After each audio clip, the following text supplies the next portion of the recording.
La guerra en Ucrania cumple este viernes 254 días desde el inicio de la invasión rusa. Las autoridades prorrusas de la región de Jersón reconocen la posibilidad de un repliegue de su ejército tras una evacuación urgente de civiles. Sin embargo, Kiev y analistas militares se mantienen cautelosos porque no se descarta que Rusia esté tendiendo una trampa, es decir, una emboscada a las tropas ucranianas en su avance.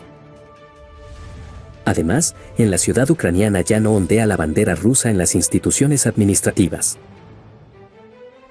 El bando ucraniano ha pronosticado que la liberación de la parte de Jersón situada en el margen derecho del Dnieper podría concluir a finales de noviembre. El presidente ruso, Vladimir Putin, ha cifrado en 318.000 los rusos que han sido movilizados a raíz del decreto firmado el pasado 21 de septiembre para entrar a formar parte del ejército con motivo de la guerra de Ucrania. Putin ha lanzado este viernes una nueva advertencia al mundo con mensaje directo a Polonia y Occidente.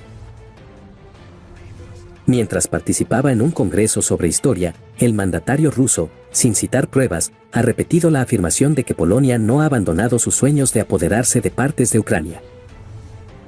El país dirigido ahora por Mateusz Morawiecki ha negado repetidamente tales afirmaciones rusas y ha asegurado que tales declaraciones son desinformación difundida por Moscú en un intento de sembrar la discordia entre Varsovia y Kiev. Durante el mismo foro, Putin ha defendido que Occidente ha estado martillando la cabeza de millones de personas con tonterías históricas, incluyendo el curso real de la Segunda Guerra Mundial y el papel de la Unión Soviética en la victoria sobre la Alemania nazi. A su vez, el líder del Kremlin ha criticado que los imperios occidentales han estado robando continuamente a África en el pasado. Sobre la guerra que mantiene en territorio ucraniano, Vladimir Putin ha indicado que Rusia tiene una civilización y una cultura únicas, incluyendo a Ucrania en ella. El mandatario ruso ha señalado que la confrontación de Moscú con el régimen neonazi de Kiev era inevitable. Putin ha llamado este viernes a evacuar a los civiles de Jersón ante la contraofensiva ucraniana, mientras Kiev y Occidente intentan descifrar si prepara una retirada de las tropas o, por contra, pretende crear una trampa para las fuerzas ucranianas. Por supuesto, los que viven en Jersón deben ser sacados de la zona de las acciones más peligrosas, porque la población civil no debe sufrir bombardeos, ofensivas, contraofensivas y otras medidas relacionadas con operaciones militares. Ha señalado tras depositar flores en un monumento con motivo del Día de la Unidad Nacional. Estamos listos para la paz, para una paz justa, ha manifestado este viernes por la noche el presidente de Ucrania, Volodymyr Zelensky, quien, sin embargo, considera falso y mentira que Rusia esté dispuesta a negociar el fin de la guerra.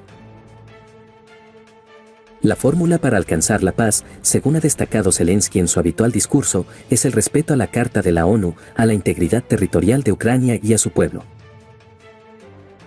así como el castigo a todos los culpables del terrorismo ruso y a la compensación total por parte de Rusia del daño causado. Las tropas rusas se reagrupan en Zaporilla. El Estado Mayor de las Fuerzas Armadas de Ucrania ha informado que las fuerzas rusas han trasladado a su personal y han cerrado los puestos de control y la oficina del comandante en Kamianka, en la región de Zaporilla. Según el Estado Mayor ucraniano, las tropas rusas en dicha región tienen la moral baja. Las fuerzas rusas han lanzado 3 misiles, 5 ataques aéreos y 2 ataques de artillería contra Ucrania en las últimas 24 horas. El texto presentado por Rusia expresa, entre otras cosas, preocupación por el crecimiento de los grupos neonazis y por los tributos a personas que lucharon junto a la Alemania nazi durante la Segunda Guerra Mundial. Aunque el documento no menciona explícitamente a Ucrania, Moscú ha denunciado repetidamente el reconocimiento que reciben en el país figuras como el líder nacionalista Stepan Bandera, que durante el conflicto se alineó inicialmente con los alemanes para buscar la independencia de la Unión Soviética, aunque terminó en un campo de concentración nazi. Rusia y Occidente chocan en la ONU por una resolución contra el nazismo. La Asamblea General de la ONU ha sido escenario este viernes de un nuevo choque entre Rusia y los países occidentales, en esta ocasión por una resolución contra la glorificación del nazismo impulsada por Moscú y que decenas de estados ven como un intento de justificar su invasión de Ucrania. Así lo ha anunciado la portavoz de Seguridad Nacional, Adrienne Watson, en un comunicado en el que ha detallado que, junto a Zelensky, Sullivan se ha reunido con jefe de la oficina de la presidencia, Andrei Yermak, o el ministro de Defensa, Oleksiy Reznikov, entre otros. El asesor de Seguridad Nacional de Estados Unidos se reúne por sorpresa con Zelensky en Kiev. Jake Sullivan ha viajado por sorpresa este viernes a la capital de Ucrania, Kiev, donde ha mantenido una reunión con el presidente del país, Volodymyr Zelensky, y otros altos funcionarios. Bahrein se ha ofrecido, por tanto, a desempeñar cualquier papel en el campo de la mediación entre las dos partes, según han confirmado fuentes de la embajada bareiní en Moscú a la agencia rusa de noticias TASS. El rey de Bahrein se ofrece como mediador entre Rusia y Ucrania. Hamad bin Isa al-Jalifa ha mostrado este viernes su predisposición para mediar entre las autoridades de Rusia y Ucrania con el fin de alcanzar un acuerdo de paz en la guerra de Europa del Este, inmersa ya en su 9º mes. Durante estos últimos 9 meses, Alemania ha sido uno de los mayores donantes de Ucrania, ha defendido el líder de la diplomacia estadounidense en una rueda de prensa al concluir la reunión de ministros de Exteriores del G7 en Münster, oeste de Alemania.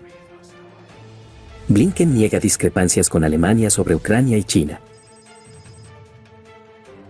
El secretario de Estado de Estados Unidos, Antony Blinken, ha negado este viernes que tenga discrepancias con Alemania por la ayuda a Ucrania ante la invasión rusa ni por el viaje a China del canciller alemán, Olaf Scholz.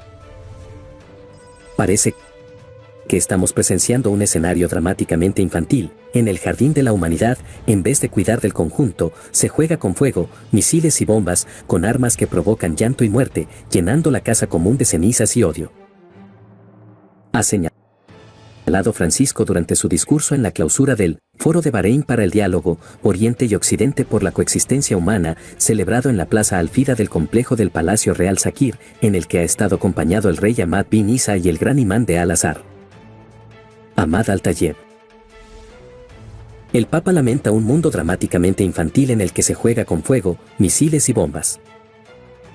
El Papa Francisco ha lamentado que el mundo se encuentre hoy en una situación al borde de un equilibrio frágil con bloques contrapuestos y ha deplorado el escenario dramáticamente infantil en el que se juega con fuego, misiles y bombas. En una reunión del gabinete, Szmial ha indicado que Ucrania tiene ahora 14.500 millones de metros cúbicos de gas natural en sus almacenes subterráneos. Teniendo en cuenta las entregas previstas del exterior, esta cantidad es suficiente para la temporada de calefacción, ha señalado Szmial, refiriéndose al periodo de octubre a abril, cuando Ucrania enciende la calefacción de suministro centralizado en los hogares. Ucrania tiene suficiente gas para el invierno, asegura el primer ministro Denis Szmial. Ucrania tiene suficientes suministros de gas para este invierno si se tienen en cuenta las importaciones previstas, ha asegurado este viernes el primer ministro ucraniano, Denis Szmial, mientras el país se prepara para nuevos ataques rusos contra sus sistemas energéticos.